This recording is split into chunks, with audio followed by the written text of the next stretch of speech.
Apa itu kolonialisme? Kolonialisme adalah upaya yang dilakukan untuk memperluas wilayah oleh negara penguasa dalam rangka menguasai suatu daerah atau wilayah untuk mendapatkan sumber daya. Kolonialisme umumnya dilakukan untuk negara yang memiliki kekuatan lebih dibandingkan dengan negara lain. Kapan Belanda kembali berkuasa di Indonesia, yaitu pada tanggal 19 Agustus 1816. Belanda resmi berkuasa kembali di Indonesia dan menerapkan kebijakan.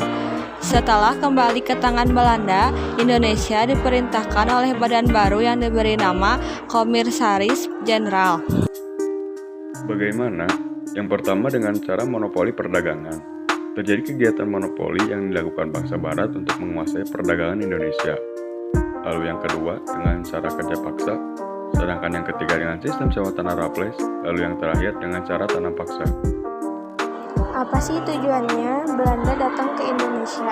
Tujuan Belanda datang ke Indonesia yakni untuk berdagang dan mendapatkan rempah-rempah dengan harga yang sangat murah. Apa dampak-dampak yang dirasakan bangsa Indonesia pada kala itu? Dampak pendidikan.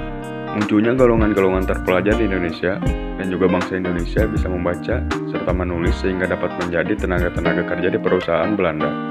Sedangkan pada dampak politik, para bupati dijadikan pegawai negeri dan gaji. Dan juga bupati dijadikan alat kekuasaan pemerintah kolonial dan hukum yang dulu menggunakan hukum adat diubah menjadi sistem hukum barat modern.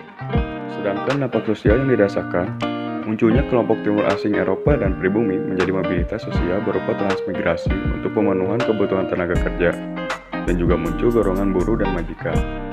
Lalu yang terakhir, ada dampak ekonomi. Dampak ekonomi yang dirasakan masyarakat Indonesia pada kala itu, yaitu masyarakat Indonesia menjadi mengetahui sistem liberalis dan kapitalis. Diperkenalkannya sistem perbankan di Indonesia, munculnya alat transportasi modern seperti kereta api dan juga kapal uap.